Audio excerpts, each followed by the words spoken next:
자, 이번 시간에 이제 이 서양 교육사 중에 이제 15세기 인문주의, 자, 15세기 인문주의, 그 다음 15세기 종교개혁 이랬는데, 15세기 인문주의는 어떻게 나타났는가 하면 이렇게 십자군 전쟁하는 지중해 무역을 통해서, 자, 이 동로마를 가게 됩니다. 서로마는 어딥니까? 유럽 게르만 쪽입니다. 게르만은 오히려 미개한 사회라서, 그 중에 이제 로마 사람들이 넘어와서 지배하게 된 사회가 이제 유럽 사회입니다. 그래서 그 로마 사람 넘어오면서 자, 기독교를 가져오고 로마 문화를 가져오고 그 사람들이 지배 계층이 되면서 이제 유럽에 원래 있던 게르만 토착민들을 지배하면서 유럽이 형성된 것입니다. 그러다 보니까 이제 유럽은 중세 역사를 보면은 뭐 에스파냐 왕이 영국 왕이 되고 네덜란드 왕이 되고 막 그렇습니다. 서로 이웃이 친척이고 조카가 막 그렇습니다. 자, 그렇게 형성되는데, 그러다 보니까 이제 유럽은 어떤 과학적으로, 문화적으로 이제 발달을 더디게 되는, 종교적 요소는 이제 발달하게 되는데, 자, 종교는 왜냐하면 여전히 이제 로마에 발달된 종교가 왔으니까 그대로 이제 전파돼서 발달되는데, 다른 요소는 미발달은 문화의 암흑기다. 문화 측면에서는 종교적 측면으로 발달된 문화나 예술 측면은, 특히 이제 문화적 측면으로는 과학적 측면, 문화나 과학적 측면은 암흑기입니다, 암흑기. 그러나 이제 이 동로마 지역은 그 이름이 이제 사라센이다, 아라비아다 이렇게 부릅니다. 지금 말하면 아라비아 지역이고 그 당시는 사라센이라고 부릅니다. 하면 동로마 지역. 이 동로마 지역은 뭐 라틴 제국 이렇게 이름을 바뀌면서 하지만 동로마 지역은 계속 발달합니다, 문물이. 발달한 문물이 십자군 전쟁이나 지중해 무역을 통해서 계속 이제 흡수됩니다. 그러니까 십자군 전쟁 지나 지중해 무역을 통해서 동로마에는 아직 그리스 로마의 고전이 그대로 로마의 고전은 그대로 있습니다. 왜냐, 그 지역이 원래 옛날 로마 자리였으니까, 로마 제국의 영토였으니까. 그래서 가보니까 발달한 문물을 가져오고 책도 들여오고, 그 보니까 책이 지중해는 신이 최고고 신만 최고고, 따라서 인간은 그의 어떤 부속물, 창조물로 여기지는 그런 사회인데, 그리스 로마 고전을 읽어보니까 신이 최고의 존재라는 것입니다. 참, 신이든 인간이. 그래, 그리스 로마 고전 보면 신과 인간의 동등한 계급입니다. 중세는 신은 하늘 같은 존재가, 인간은 미개한 존재인데, 이제는 그리스 로마 고전을 읽어보니까 신과 인간이 똑같은 존재다. 그래서 인간을 존중하는 그런 문화를 배우자. 와, 이거 대단하다. 이런 걸 배우자. 이러면서 자, 그리스 로마의 고전을 흠모하게 됩니다. 그래서 고전주의, 인문주의, 인간을 존중하는 글, 책, 자료 이런 것도 읽자는 것이 인문주의입니다. 그래서 인간성 존중하는 문화를 배우고 전인교육 이런 것들이 결국 발달해서 전인교육 사상으로 발달하게 됩니다.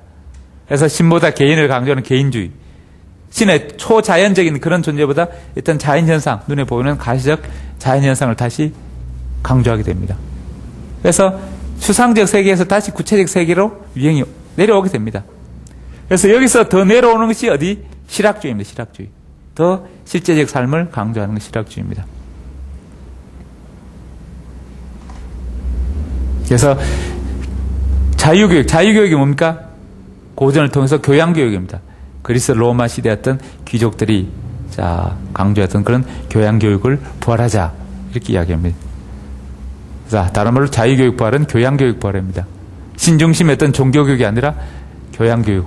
그래서 고대 그리스나 로마의 문화를 흡수하고 그것을 본받자 이렇게 이야기합니다. 그런데 그 중에 이제 제일 지중해 무역에 가까운 사람이 이탈리아입니다. 제일 가까운 데가. 그래서 항상 지중해에서 무역이 이탈리아 중심이, 이탈리아에서 그걸 제일 먼저 받아들이는 가까우니까 이탈리아 사람들이. 그래 대학도 이탈리아 볼로니아 대학이 제일 먼저 생기고 그게 이제 유행이 퍼져서 알프스 이북으로 프랑스까지 전해지고 그것이 이제 유럽 다시 나서 바다 건너 영국까지 유행이 지나면서 그런 자 옥스퍼드 대학이 됩니다.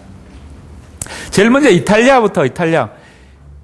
이탈리아에서 점점 문화가 이런 인문주의 문화가 넓어지면서 알프스 이북으로 북유럽 쪽으로 넘어가게 됩니다. 알프스 이남이 이탈리아 남유럽에서 알프스 이북의 북유럽으로 점점 전파하게 됩니다. 그런데 자 이탈리아 반도는 원래 이렇게 로마 지역이라서 로마 발달된 문물이 그대로 있는 지역이고 북유럽은 원래 이게 미개한 지역입니다. 알프스 이북으로는 게르만 지역에 사는 미개한 지역인데 로마 지역에 있던 귀족들이 넘어가서, 종교 귀족들이 넘어가서 지배하고 있는 그런 상태입니다. 그러니까 토양으로는 기본적으로 로마는 원래 로마 시대의 찬란한 문화 그대로 바탕을 두고 있고, 이탈리아 반도는. 그래서 그게 점체는 바뀌지 않습니다. 새로 오더라도. 그래서 개인적으로 이런 책을 읽고, 개인적 귀족들이 이제 이런 책을 읽고 개인적으로 흠모하고 그런 상태입니다. 뭐 사회체제 문화가 딱 짜여 있으니까 쉽게 변하지 않습니다. 지금도 로마 유적이 그대로 있는데, 그래서 중세 때도 고대 로마가 그대로 유적이 발달된 문물이 그대로 있습니다. 또 이런 책을 사볼 만한 사람들은 귀족들, 상류층들입니다. 그 다음에 또 이 사람들은 로마 시대부터 이렇게 카톨릭을 믿고 있는 그런 이제 구교 바탕으로 하는 그런 문화들입니다. 그런데 이런 것들이 점점 이제 퍼져서 북유럽 알프스 이북으로도 넘어가게 됩니다. 그래서 파리에 파리 대학도 생기고 그러는데, 자, 북유럽에는 이런, 자, 이탈리아는 지금 이탈리아 어떤 귀족들이 로마 시대부터 귀족들이 딱 이렇게 자리를 잡고 있지만, 여기는 몇몇 귀족들이 넘어와서 지배하고 있지만, 대충 문화들은 자, 하층계급, 중상 게르만족의 그 문화입니다. 그 중에 조금 이제 중간층 또는 이제 상공업에서 무역이나 장사해서 돈 좀 버는 사람들이 주로 이런 책을 사보게 됩니다. 이런 주로 귀족들이, 자, 귀족들은 이제 성에 살고 있고, 밑에 농사들은, 자, 소장민들이 다 짓고 있는 그런 사람들인데, 이 사람은 중간계층 상공업자, 뭐 이런 사람 돈 좀 벌어서 이제 좀 시간적 여유도 있고 해서 책도 사보고 그럽니다. 그래서 이 사람들은 로마 문화가 없습니다. 여기는 로마 지역이니까 로마 문화고, 이 사람들은 로마 지역 아니고, 자, 알프스 이북이니까 로마 문화를 기반으로 하지 않습니다. 로마 문화가 없고, 게르만 문화입니다. 게르만 문화. 게르만족이 살고 있고. 그래서 여기는 아직 사회 문화가 별로 없는 상태입니다.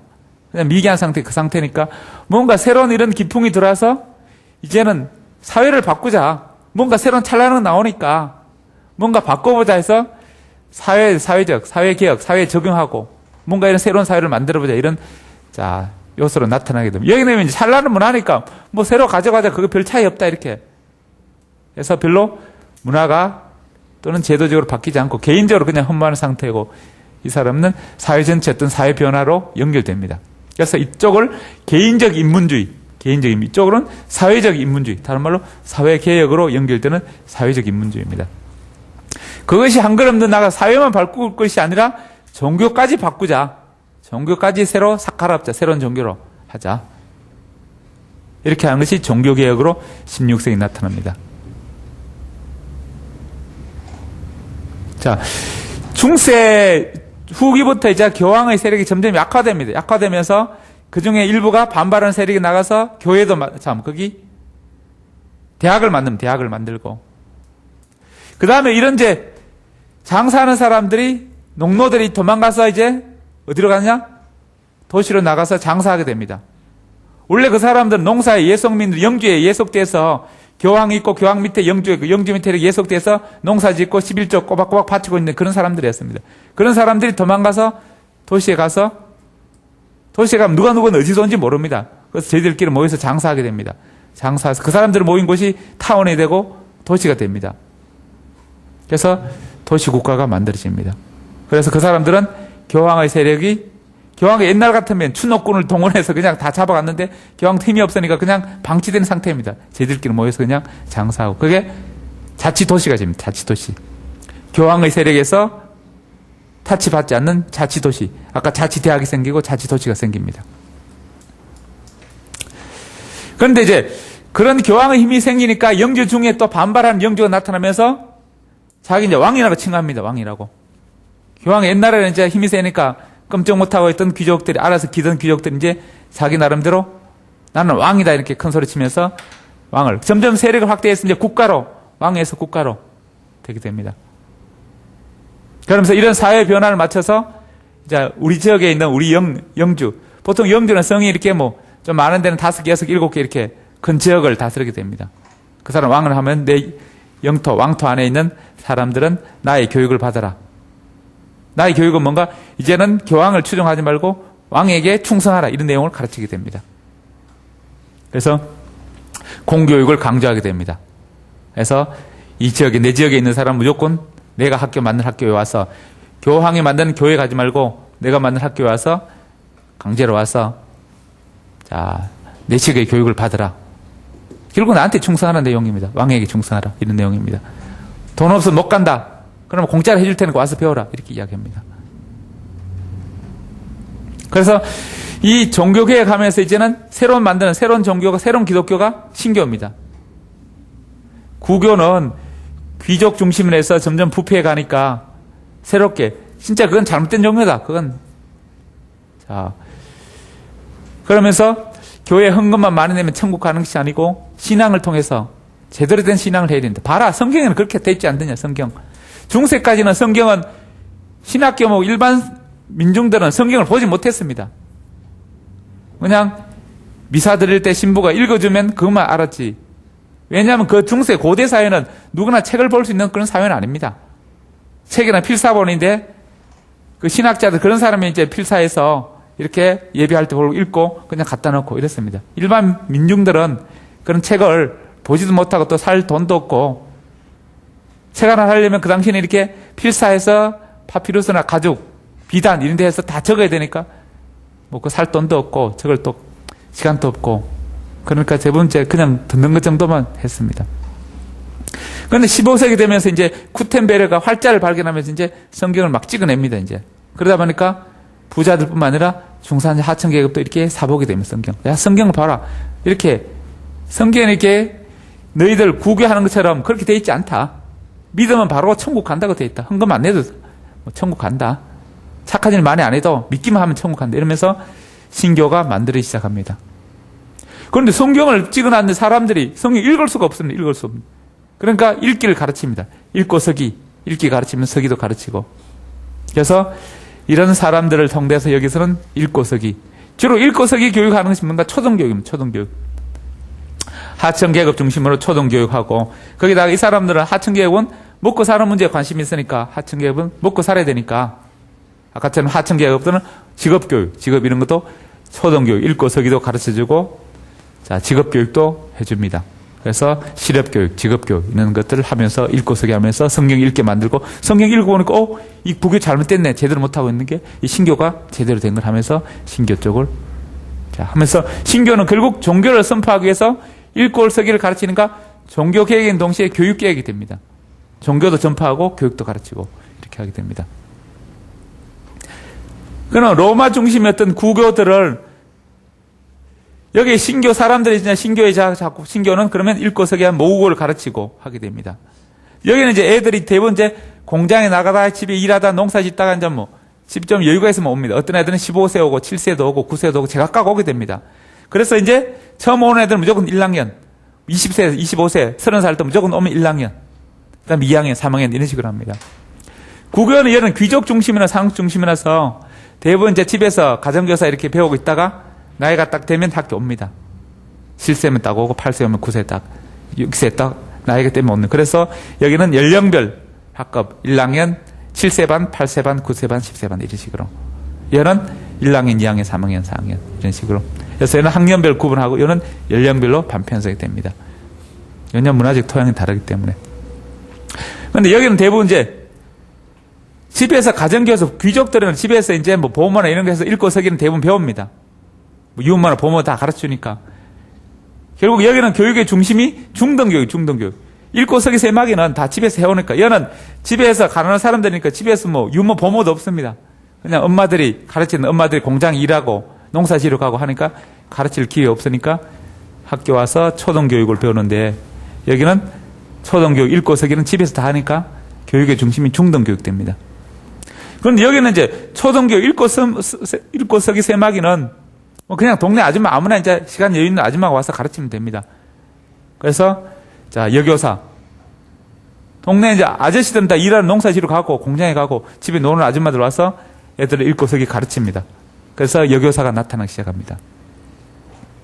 그래서 이런저런 읽고 서기뿐만 아니라 뭐 직업교육 관련되는 풍부한 여러 가지 교과가 만들어지게 되고 그래서 자 교사를 강조하는 교직을 중시하는 그런 형태가 됩니다. 특히 이제 루터가 이런 풍부한 교과, 종교뿐만 아니라 직업교육, 뭐 인문교육, 인문주의 교육.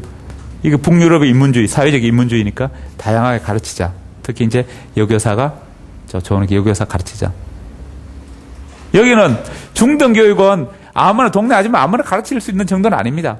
좀 더 깊이 있고 공부한 사람이 가르칠 수 있습니다. 그래서 여기는 전문적으로 교사가 필요합니다. 그래서 교사 양성기관인 사범학교를 만들게 됩니다.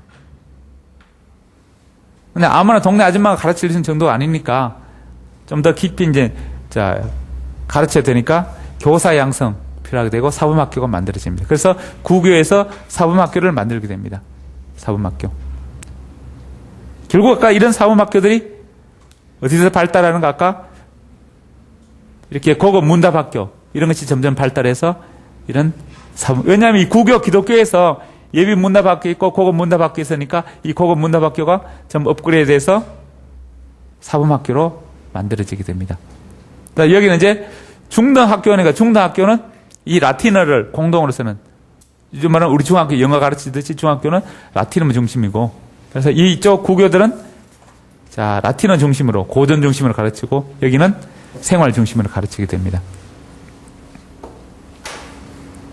자 따라서요. 이탈리아 인문주의, 북유럽 인문주의, 자 로마 문화 기반, 자 로마 문화 부존재, 하층 계급 중심, 중간층, 상공업자, 자, 개인적 인문주의, 사회적 인문주의, 사회개혁적 인문주의, 자, 종교개혁으로 연결,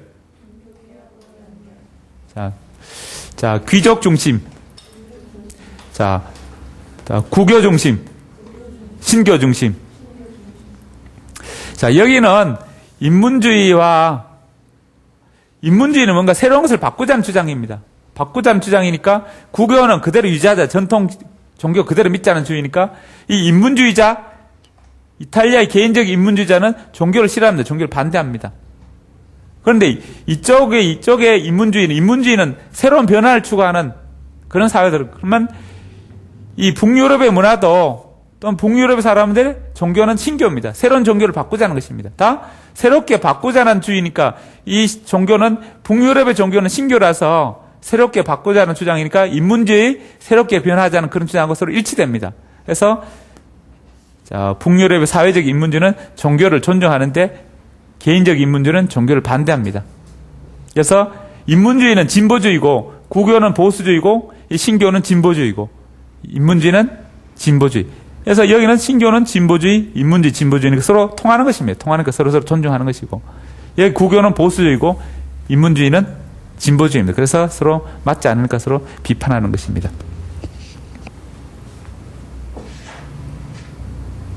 그래서 성경을 기반으로 해서 이게 구교가 부패됐다 이렇게 비난하면서 신교를 주장합니다. 따라서요. 중등교육 중심, 자 초등교육 중심, 자 라틴어 고전 중심, 자 직업교육 중심, 자 연령별 반편성, 자 학년별 반편성, 자 이 라틴어 중심, 모국어 중심, 자 이런 식으로 서로 자 차이가 나는 것입니다. 자 따라서요. 15세기 인문주의, 자 고전 중심, 인간성 존중, 전인교육, 자 개인주의, 자연주의, 자 이런 것들이 인문주의의 특징입니다. 이런 인문주의자 중에 가장 대표적인 사람이 에라스무스입니다. 에라스무스 인간 존중하고 인간이 누군가? 바로 아동입니다. 아동 존중하고 아동을 사랑하자. 그래서 아동 중심의 아동 흥미 중심. 아동 흥미 결국 흥미가 없는 게 심리학적 방법으로 자 교육하자 이렇게 주장합니다.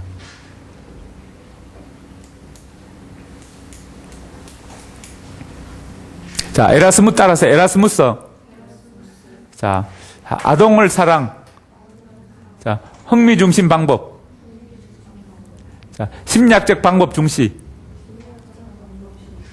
자, 이렇게 인문주의는 개인적 인문주의가 있고 북유럽의 사회적 인문주의인데 그게 또 다른 유형이 있습니다. 타락한 인문주의인데 원래 인문주의는 그리스 로마 고전을 읽고 인간 존중하는 것을 배우자 그럽니다. 그게 이제 인문주의 취지인데 그렇지 않고 그리스 로마 고전을 읽기는 하는데 그 속에 들어있는 인간 존중 사상은 배우지 않고 거기에 화려한 문체, 그리스 로마의 문체 그것만 배우자고 주장하는 사람이 있습니다. 그게 몰두하는 사람 있습니다. 그 사람들이 그런 인문주의를 타락한 인문주의라 이렇게. 다른 말로 그 키케로주의다, 시세로주의다 이렇게 키케로주의. 키케로에 있던 문체를 그대로 암송하고 그대로 활용해서 자, 수사, 미사여구 중시하는데 거기에만 몰두하는 사람들이 있습니다. 그런 사람을 타락한 인문주의 이렇게 부릅니다. 사실 그거는 고전을 읽지 않아서 고전에는 문체 그게 중요한 것이 아니고 그 속에 들은 인간 존중 사상, 인간 중심 사상을 배우자는 취지인데 그 문장에 몰두하는 사람이 있습니다. 그 사상이 중요하고 그걸 배워서 그대로 활용하는 써먹는데 중점을 두는 그런 사람도 있습니다. 그런 사람을 타락한 인문주의 이렇게 부릅니다. 그리고 크게 나누면 두 가지고 세부적으로 나누면 세 가지 인문주의가 있습니다. 자, 인문주의와 종교개혁은 자 종교개혁. 그 중에 어떤 사회적 분위기 보면, 아까 교황, 초기에 교황이 이렇게, 자, 로마 시대의 왕이 없어지면서 그 틈을 타서 유럽에는 원래 참 왕이 별로 없었습니다. 그렇게. 왕이 이제, 자, 황제가 사라지고 나서, 자, 교황이 세력을 잡게 됩니다. 그래서 교황의 세력을 잡고 다 있는데, 그 중에 이제 점점 후기로 가서 교황의 힘이 약해집니다. 약화되면서 자치대학이 만들어지고, 아까 이렇게 신학교에서 빠져나가서 저희들끼리 공부하는 사람 만들어서 대학을 만들고, 자, 그래서 영주에게 속해 있다가 도망가서 장사하는 사람들 모여서 자치도시가 만들어집니다. 이런 식으로, 그 다음에 또 종교적으로는 또 구교하는 거 신교를 만들어서 북유럽 사람들은 중에 또 신교를 만들어서 빠져나가는 사람이 있습니다. 그래서 교황의 세력이 점점 약화됩니다. 교황이 약화되니까 또 그 중에 영주들이 왕을 칭합니다. 원래 영주들은, 귀족들은 이렇게 공작이 있고 후작이 있고 백작이 있고 자작이 남작이 이랬습니다. 이렇게 자기가 있습니다. 그런데 공작이 다스리는 직을 뭐 공국이라 그래요. 공작은 보통 한 뭐 평균적으로 한 3개 내지 5개 성을 갖고 있습니다. 그럼 그 지역을 다 포함해서 공작이 다스리는 영역들입니다. 성과 성 주변의 땅은 다 자기 땅입니다. 그 주변에 사는 농민들도 자기 농민들입니다. 보통 뭐 이런 건 시험에 안 나오면 안 적어도 됩니다. 그냥 후작들은 보통 2-3개 성을 갖고 있고, 백작은 이렇게 성 1개 정도 갖고 있고, 성자 주변에. 그러면 뭐 자작, 남작 같은 서 몰락한 귀족이라서 뭐 성 같은 건 없고 그냥 자 다른 귀족들의 공작, 후작 가서 그냥 이렇게 자 뭐 가정교사 하거나 그 밑에 뭐 심부름 하거나, 한마디로 우리 같은 몰락한 양반입니다. 이건 대양반, 큰 양반, 중간 정도 양반, 이거 소양반, 인사는 몰락한 양반, 뭐 이 정도 우리나라 비하면 됩니다. 그 중에 이제 이런 힘이 자꾸 힘이 강해지면 남작이 힘이 자작이 되고, 자작이 이제 백작, 후작, 공작 이렇게 힘이 세지면 자 교황이 너는 이제 공작 칭호를 주고 너는 후작 자기를 줍니다. 인정해 주는 것입니다. 그런데 공작이 이제 자기 이렇게 성 점점 이제 확대해서 자기 지역을 다스리는 성을 다 포함해서 그 지역을 공국이라 이렇게 부릅니다. 나중에 더 힘을 더 키우면은 더 넓혀서 왕국이라 그러고, 더 힘을 키워서 이 국가라 이렇게 부릅니다. 그러면서 점점 이제 19세기 국가가 만들어집니다.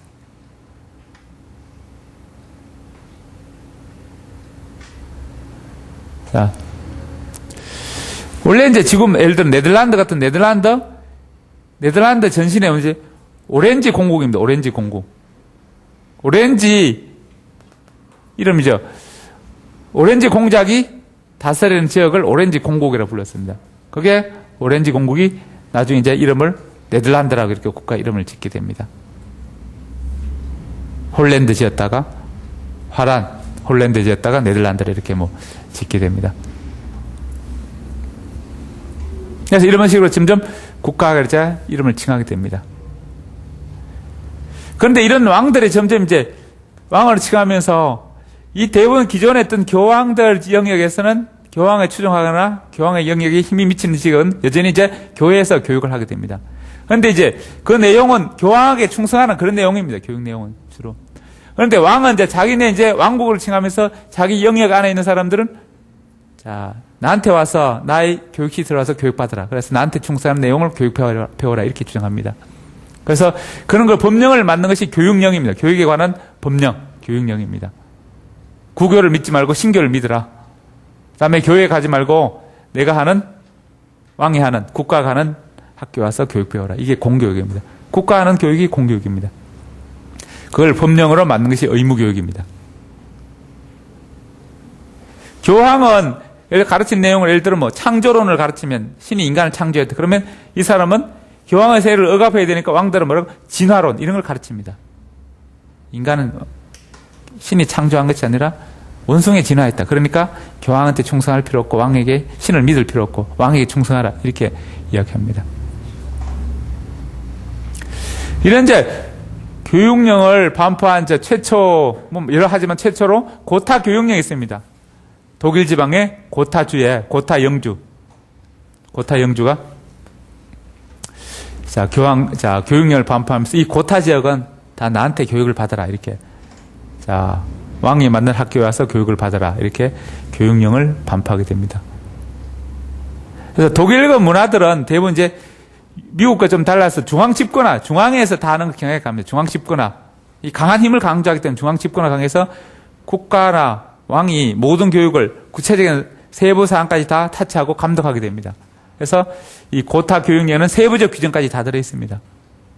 반대로 미국의 교육령은 대표적인 이제 이 매사추세츠 교육령. 그외에도 만약에 가장 최초로 된 것이 미국에서 최초로 된 것이 매사추세츠 교육령입니다.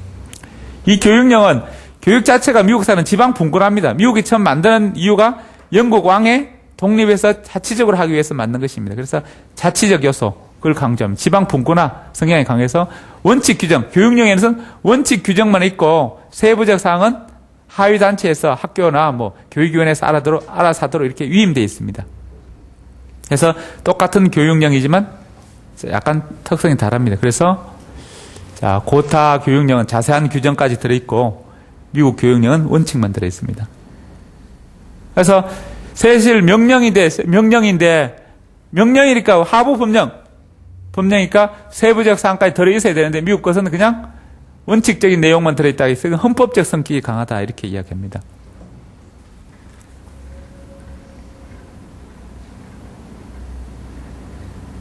자, 따라하세요. 의무교육령, 신교 중심. 자, 독일 고타 교육령, 중앙 집권적, 세부적 조항.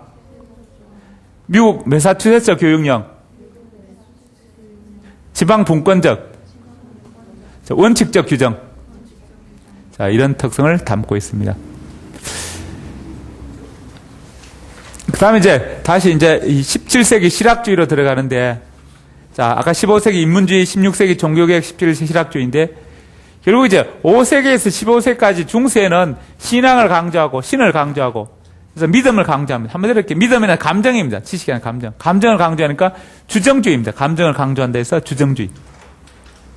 15세기 인문주의는 신중심이나 인간중심이 인간 중심의 인간을 생각하는 어떤 인간의 생각을 강조하는 이성을 강조합니다. 인간의 이성. 강조하는, 그래서 합리주의, 주지주의, 지식을 강조하는 주지주의입니다. 그 다음 이런 주지주의가 더 발달하는 게 실학주의입니다. 이렇게 초자연적 신에게 인간의 어떤 인간의 이성을 강조, 그것이 더 형이학적으로 구체적 사물을 강조하는 것이 실학주의입니다. 실학주의.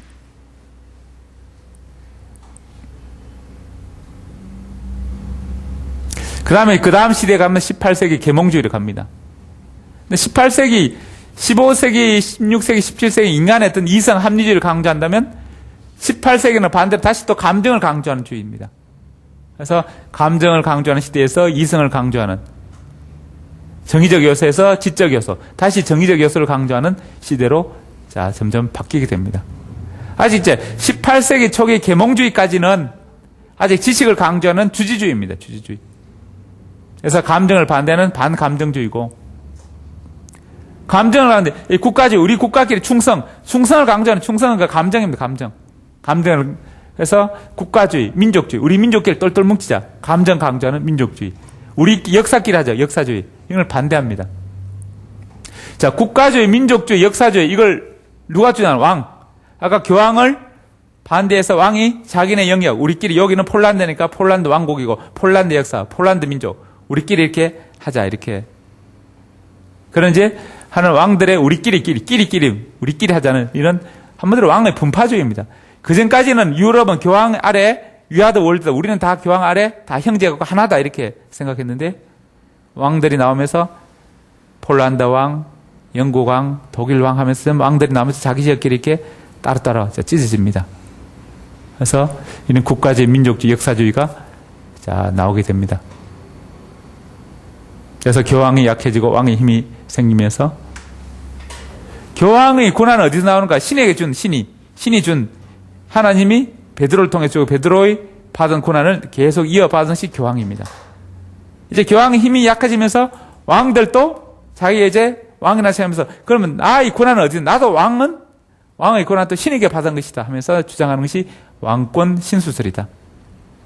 왕의 권한은 누구한테 받은 것이다? 국민에게 받은 것이 아니고 신에게 받은 것이다. 이렇게 주장하면서 결국 이제 교황의 힘이 약해지니까 이 왕이 독재를 하게 됩니다.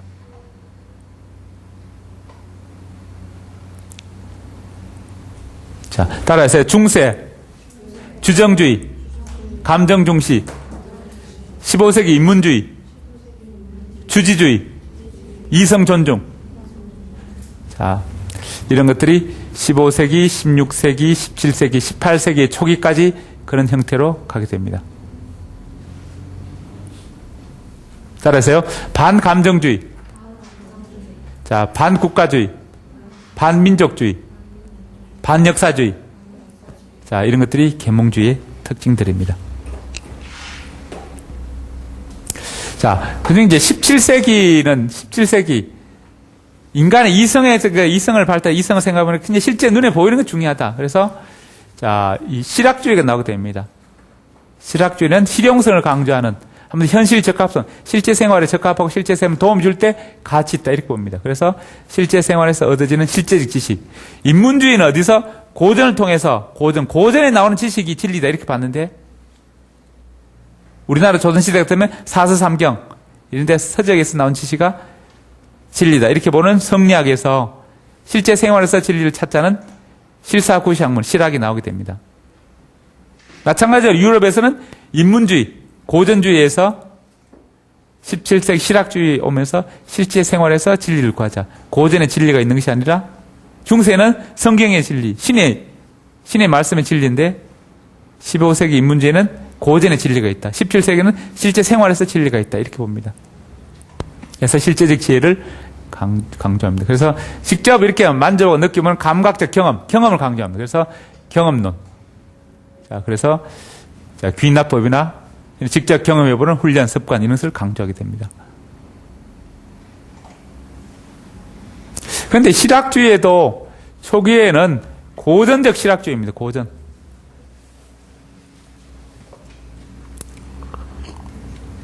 사회가 한꺼번에 갑자기 바뀌지 않습니다. 그래서 15세기는 고전, 16세기는 고전 중에 어디 이제 성경 봐라 그렇게.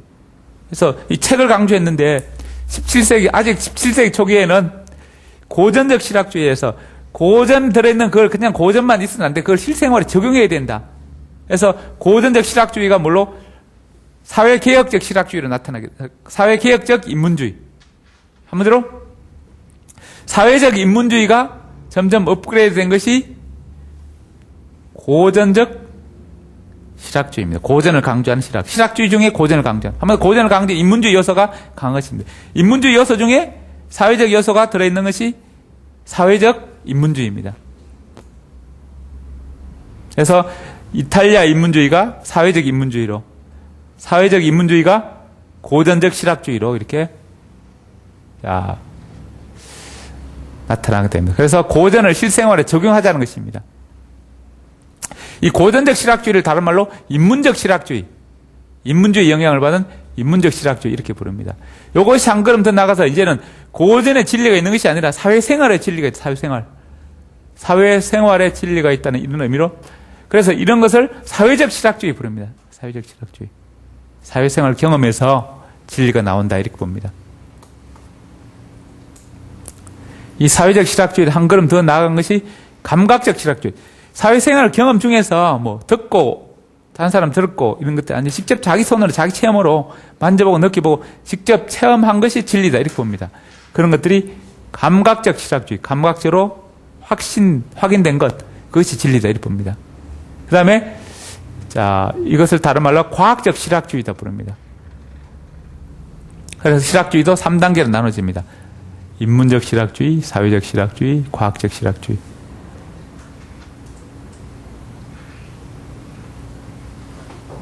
그래서, 자, 실제 생활에 감각적으로 느껴볼 수 있는 것들, 실물이나 표본, 이런 것들을 통해서 교육하자. 그냥 책으로 읽기만 할 것이 아니라 실제로 실물이나 표본을 갖다 놓고 교육하자. 이렇게 이야기합니다. 그래서 이런 원리를 직관 원리, 직접 보자는 것이죠. 직관 원리. 자, 그런 원리에서 만들어진 책이 세계의 도예입니다.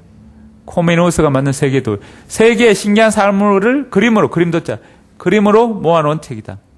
그림을 다 그려놓고 설명한 책입니다. 그래서 그림책, 그림. 백과사전식으로 신기한 사물들을 설명하는데 그림을 그려서 설명한 책입니다. 우리 한국에서 최초로 책에 그림이 들어간 책은 입학도설입니다. 입학도설. 도자가 들어가 있습니다. 그 다음에 서양에서 최초로 그림이 들어간 책은 세계도예입니다. 세계도예. 이제 책에 그림을 넣었다는 것은 뭔가 교육 원리로 보면 시청각적 원리, 아무래도 직관 원리를 담고 있습니다.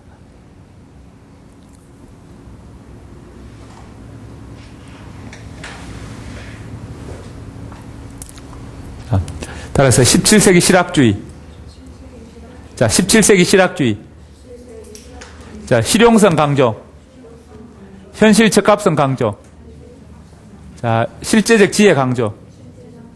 자, 감각적 경험 중시. 경험론 귀납법. 자, 인문적 실학주의. 고전을 생활에 적용.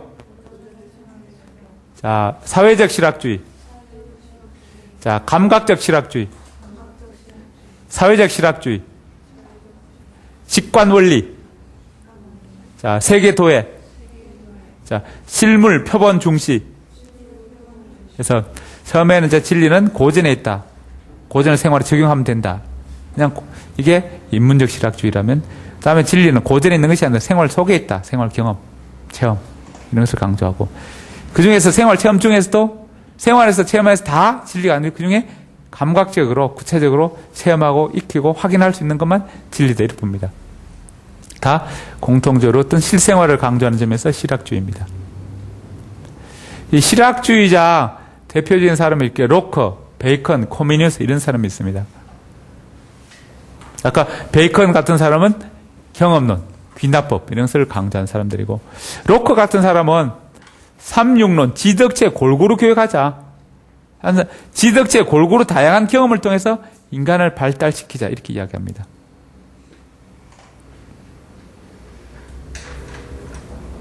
그래서 인간은 태어날 때부터 백지와 같아. 백지와 같다니까 백지에 똑같은 백지에 어떤 걸 낙서하는 어떤 걸 그리느냐 달라지듯이 인간도 백지와 같은데, 그래서 어떤 것을 경험해서 가르치느냐에 따라 그 인간이 달라질 수 있다. 선천적으로 태어날 때는 똑같을지라도 후천적 경험을 어떤 거 하느냐에 따라 그 인간이 다르게 발달될 수 있다 이렇게 이야기합니다.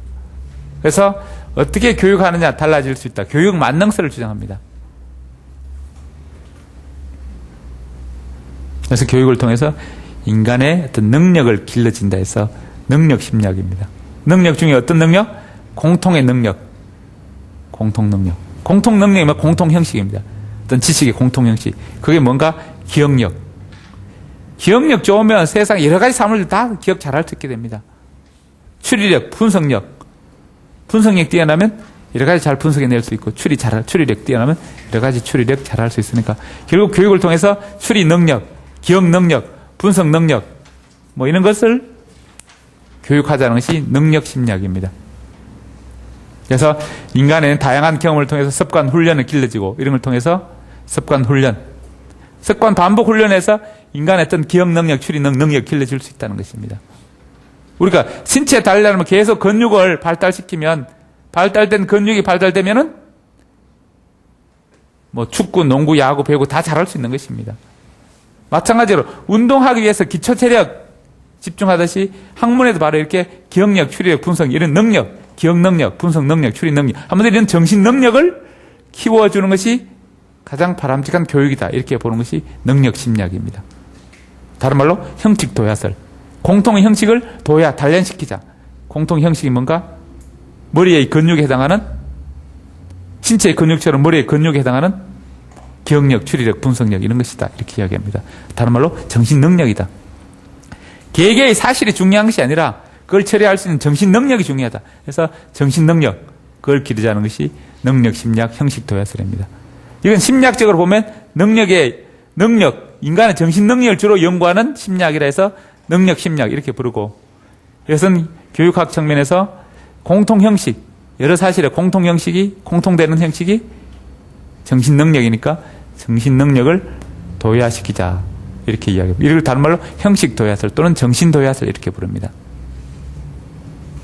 이는 개개의 경험을 통해서, 경험 그 자체가 중요한 것이 아니라 경험을 통해서 이렇게 정신 능력을 기르는 것이 중요하다. 이렇게 이야기합니다.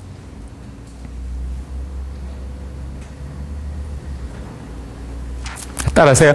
로크, 삼육론, 백지설, 능력 심리학, 형식 도야설, 자, 경험 중시. 그래서 이런 다양한 경험, 생활에서 어떤 다양한 경험을 강조, 생활에서 다양한 경험. 그렇다면 생활의 다양한 경험 강조, 로크는 이렇게, 자, 사회적 실학주의입니다. 사회적 실학주의. 자, 코미니우스는 자연주의 중에서 객관적 자연주의입니다. 우리가 교육 철학할 때 자연주의 누가 있었습니까? 벌써 다 까먹었어요. 루소가 있는, 루소는 주관적 자연주의. 자연이 뭔가 자연인가? 인간의 내부의 본성, 이게 자연이다. 이렇게 이야기합니다. 근데 코미니우스는 자연은 그게 아니고 우리가 눈에 보이는 그 자연 그거다. 이렇게. 그래서 코미니우스 자연주의를 객관적 자연주의 이렇게 부르고, 루소의 자연주의를 주관적 자연주의 이렇게 부릅니다. 실학주의니까 실제 생활이니까 객관적 자연주의. 그걸로 연결됩니다. 그래서 코미니우스는 객관적 자연주의입니다. 객관적 자연주의.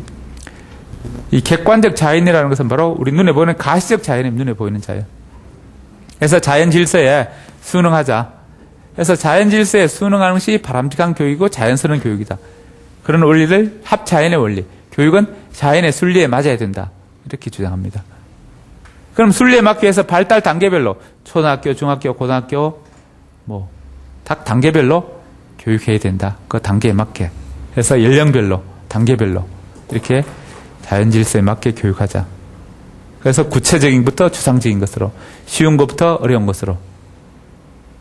이런 원리를 담고 있는 책이 대교수학입니다. 대교수학. 대라는 것은 그랜더, 모든 교수부에 공통으로 적용되는 방법이다. 이런 의미에서 대교수학입니다. 대교수학이 아니고 대교수학입니다. 다른 말로 일반 교수학. 대라는 것은 일반 이런 의미입니다. 대, 넓은 영역이고 넓은 범위에서 적용되는 교수학이다. 이런 의미입니다. 자, 코미니우스는 아직 실학주의지만 아직도 17세기까지, 18세기까지는 아직 기독교의 사상이 그대로 유럽에 남아 있습니다. 아무래도 코미니우스 같은 극단적인 좀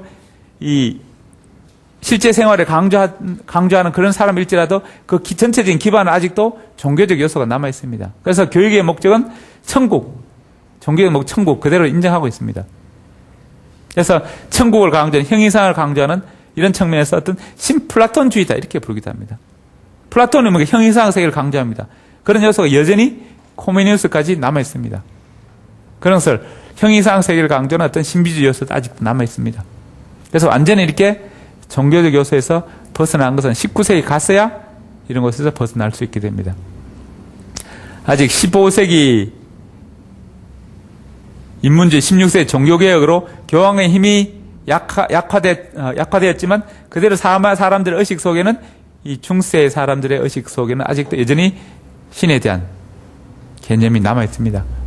그래서 이런 실학주의자, 과학적 실학주의자, 코미니우스 생각에까지도 이런 종교적 사유가 여전히 남아 있습니다.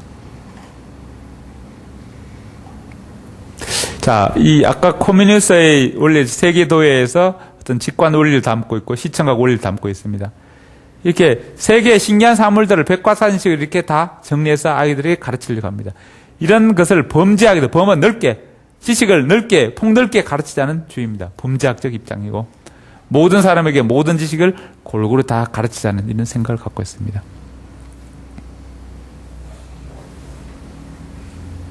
자, 따라하세요. 코메니우서. 객관적 자연주의. 합자연의 원리. 자연적 질서의 순응. 단계별, 연령별 교육. 구체적인 것에서 추상적인 것으로. 쉬운 것에서 어려운 것으로. 대교수학. 자, 다음에 세계도회. 직관원리. 이렇게 코메니우스는 객관적 자연주의고 자연에 순응한 시 자연질서, 가시적 자연에 순응하는 것이 자연스러운 교육이고 바람직한 교육이다 이렇게 봅니다. 그래서 세계도회, 대교수학 이런 책을 지었습니다. 그 다음에 자, 이 18세기 계몽주의인데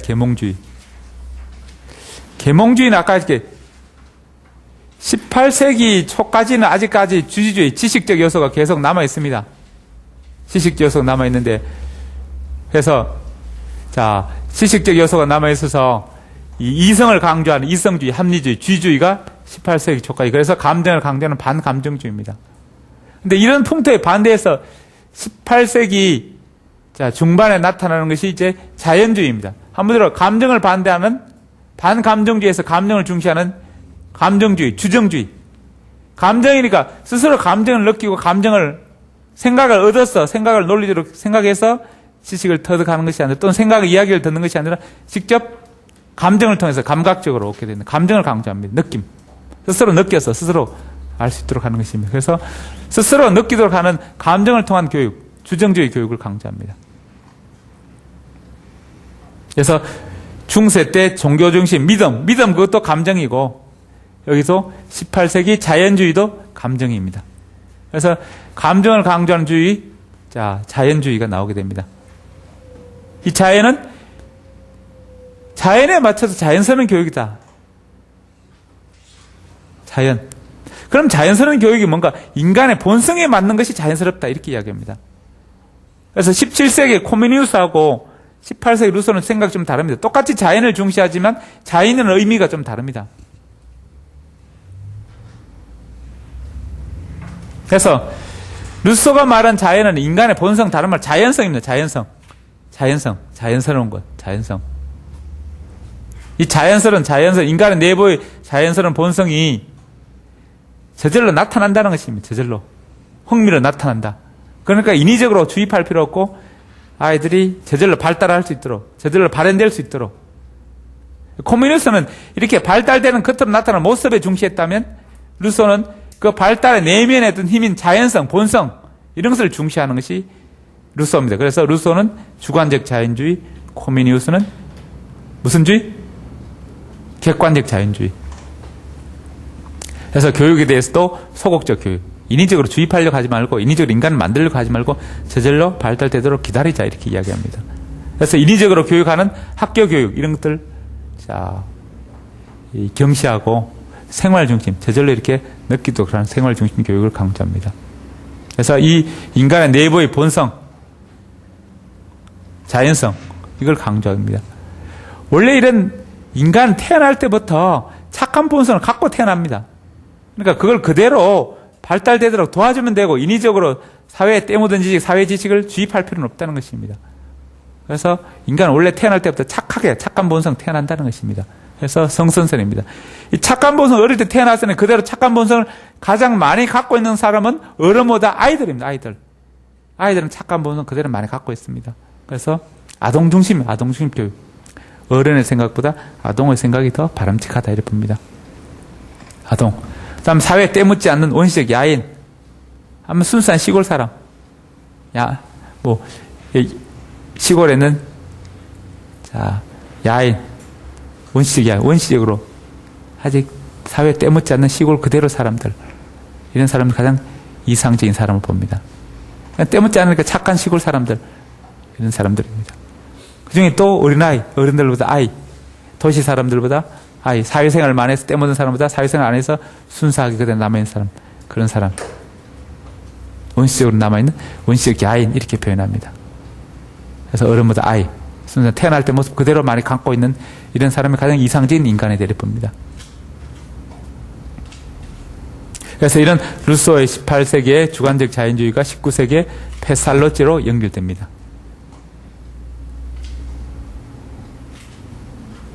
자, 따라서요. 18세기 자연주의, 주정주의. 자, 스스로 느끼도록 함. 자, 이 자연성, 본성, 합자연의 원리. 자, 인간의 본성, 흥미중심, 소극적 교육, 학교 교육 경시, 성선설, 아동중심, 원시적 야인, 자, 주관적 자연주의. 자, 이런 18세의 가장 대표적인 사상은 뭐, 계몽주의, 자연주의, 범회주의 있지만 자연주의가 대표적입니다. 그러나 18세기 하면 자연주의입니다. 자연주의가 좀 더 이렇게, 자, 변형된 것이 18세기의 범회주의입니다. 범은, 사랑했지 않습니다. 무릇 범자라서 넓다는 것입니다. 널리 사랑하자. 내 이웃을 내 몸처럼 사랑하자.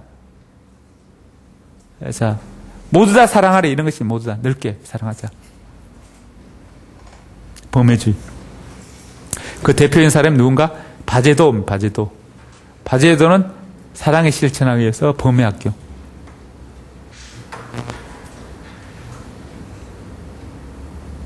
뭐 저기 한양대 가면 교훈에 사랑의 실천 이렇게 되어 있습니다. 이웃을 보통 기독교 학교들 많이 이웃을 사랑하자 뭐 이렇게 교훈을 합니다. 그래서 널리 사랑하자, 널리 이웃을 사랑하자. 다른 말로 우리나라 같으면 홍익 인간을 널리 이롭게 하자. 뭐 이런 비슷한 것입니다. 그래서 범회학교 두루두루 널리 이웃 사랑하자는 것이 범회학교. 널리 사랑하자 범회학교. 이 바제도가 범회학교를 만들었습니다. 그 다음에 이제, 아까 17세기 코미뉴스가 세계 도회를 만들었는데, 세계 도회 만들면서, 거기에 어떤 직관 원리, 이런 것을 이용해서 세계 도회를 만들었습니다. 이걸 본보고, 18세기에 바제도가 또 초등 교수서, 이걸 초등 독본, 이렇게, 초등 교육 원리 담고 있는 것입니다. 초등 교육의 방법을 담고 있는 것이 초등 교수서입니다. 뭐 또는 초등 독본 이렇게 하게 됩니다. 또는 초등 교육 독본 뭐 이렇게 번역하기도 하는데 초등 교수서, 초등 교육을 어떻게 할 것인가 관련되는 초등 교육 방법에 관한 서적입니다. 여기도 직관 원리에서 그림이 그려져 있습니다. 이미 이제 17세기 그림이 그려서니까 그 외에 뭐 모방해서 한 사람들은 큰 의미가 없습니다. 일단 직관 원리를 담고 있다. 그래서 코미니우스의 어떤 객관적 자연주의에다가 거기 직관 원리를 담고 있는 그 원리에다가 루소의 이 자연주의 사상을 더 가미한 것입니다. 그래서 코미니우스 방법과 루소의 방법을 짬뽕해서 더 맞는 것이 이 범회주의 초등 교수서입니다. 그래서 범회는 모두 다 사랑하자. 그래서 지덕체 골고루 배웠고 특히 이제 아이들 어린아이 중심, 아동 중심, 유희활동. 다음에 서로 사랑하기 위해서 함께 모여있는 기숙제 학교. 이걸 강조합니다.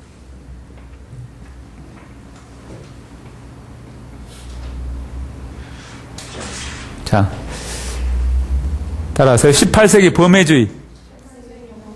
자, 바제도 범회학교. 초등 교수서. 직관원리.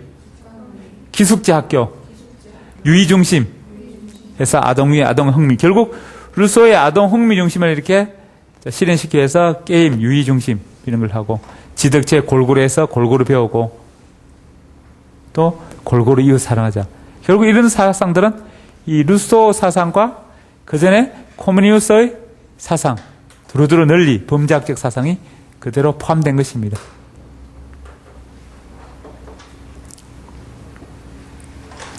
그 다음에 이제 이 18세기의 자연주의가 19세기 오면서 신인문주의를 발달합니다. 신인문주의. 자, 인문주의는 지식을 강조하는 요소입니다. 18세기에는 자연주의 유행이라서 18세기 대세는 자연주의입니다. 그 자연주의가 19세기 그대로 대세로 넘어옵니다. 그래서 19세기 초에도 이 감정을 강조하는 정의적 요소 강조합니다. 이런 자연주의 흐름에 따라 정의적 요소를 루소가 강조하는데 여기다가 주주주의, 계몽주의에서 강조하는 지적 요소를 더 가미하자. 그래서 지덕체 골고루 하자. 골고루 다 파하자. 지덕체 골고루 하자. 18세기에 이미 범회주의에서도 골고루 하자는 사상이 나옵니다. 그래서 자연주의에서 범회주의로, 범회주의에서 점점 발달해서 신인문주의로 나타납니다. 결국 18세기 대세 자연주의에서 19세기 대세로 신인문주의로 오면서 자, 골고루 정의적 요소 중심에서 지적 요소를 가미하자. 한마디로 인문주의 방법을 가미하자는 것이 신인문주의입니다. 자, 구인문주의, 15세기 인문주의는 과거 정의적 요소, 신앙 중심이었던 감정 요소를 버리고 이성 중심으로 가자. 이런 뜻이라면 19세기 신문주의는 감정 중심에서 플러스 지식을 추가하자, 이성을 강조하자, 또 추가하자는 것입니다. 그래서 구인문주의는 감정을 버리고 지식, 이성을 추가하자는 것이고 19세기 신인문주의는 감정의 중심을 해서 플러스 지식을 다하자 이것입니다. 그래서 신인문주의는 감정, 정의적 요소에서 지식을 대해서 지덕체 골고루 발달시키자는 것입니다. 자, 계몽주의에서는 자, 계몽주의 주지주의입니다. 주지주의, 지식. 이 지식을 반대하면서 나타나는 것이 자, 감정적 요소니까 감정적 요소 있는 신인문주의, 감정적 요소 중심인 신인문주의는 주지주의를 비판하게 됩니다. 그래서 계몽주의는 이런 반국가주의, 반민족주의, 반역사주의 이런 것인데 감정을 강조하는 이 사람들은 국가주의, 민족주의, 역사주의 이걸 추구하게 됩니다. 감정을 중시하는. 그래서 신인문주의는 감정을 강조합니다. 그래서 감정 중심에서 지식 요소 포함해서 지덕체 골고루 발달시키자. 또는 개인의 감정을 강조하는 개인주의입니다. 그래서 골고루 발달하는 전인교육이고 주화적 발달 또는 주화적 발전을 강조하게 됩니다. 그런 신인문주의 이제 또 여러 가지 변형들이 나타납니다. 자, 국가주의. 자, 감정을 강조하는 감정이 개인적 감정뿐만 국가적 감정, 국가라 통틀어서 같이 국가적 감정, 민족적 감정 이런 것을 강조하는 국가적 민족주의 이런 것을 나오게 됩니다. 그래서 그 중에 국가주의, 국가 중심은 국가에 충성하고 국가의 자 역할을 강조합니다. 그래서 교육도 국가가 맡아서 해야 된다 이렇게 보는 공교육입니다. 공교육. 자, 공교육, 의무교육. 그래서 국가 하는데 국가에 무조건 다 와서 강제적으로 교육받아라 이렇게 주장하는 것이 의무교육입니다. 의무교육은 다른 말로 강제교육입니다. 강제로 와서 교육받으라는 것입니다.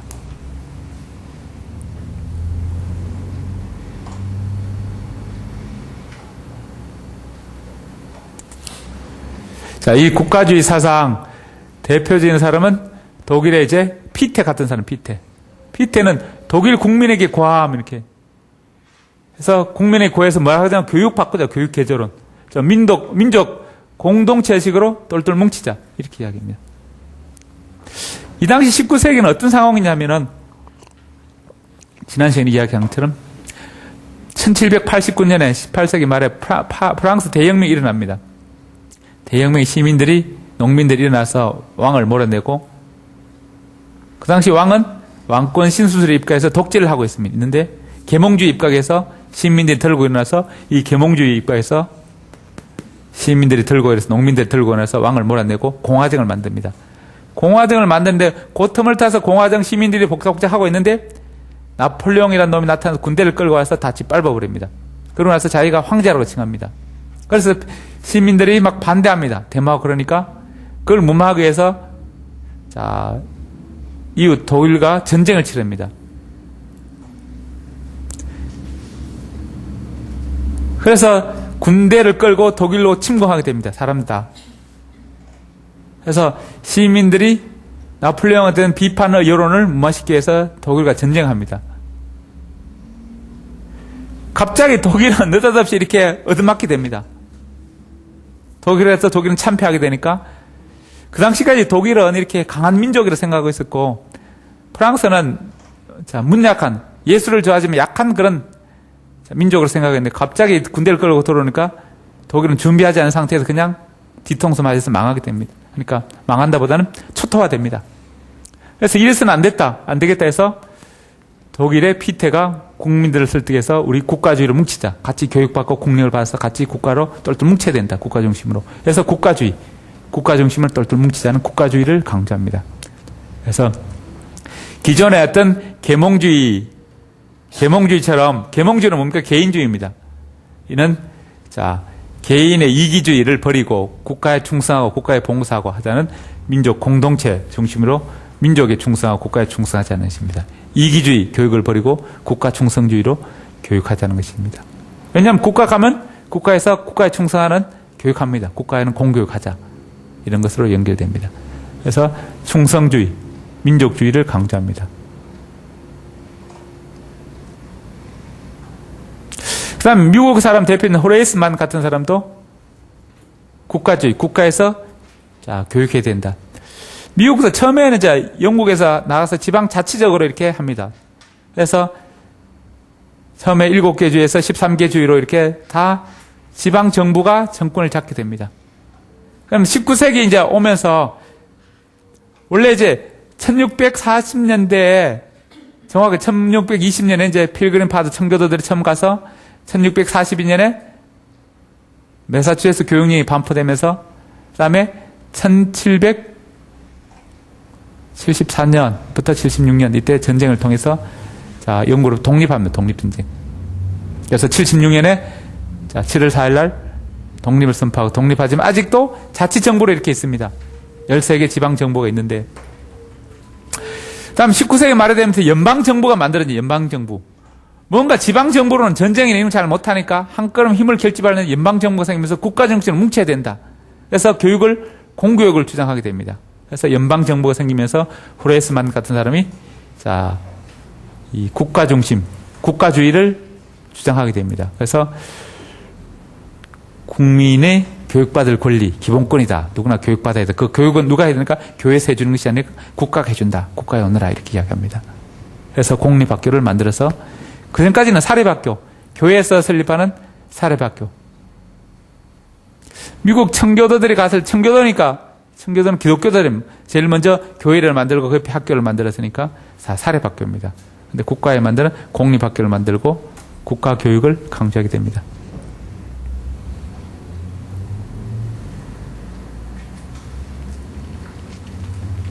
다음에 이제 과학적 실리주의.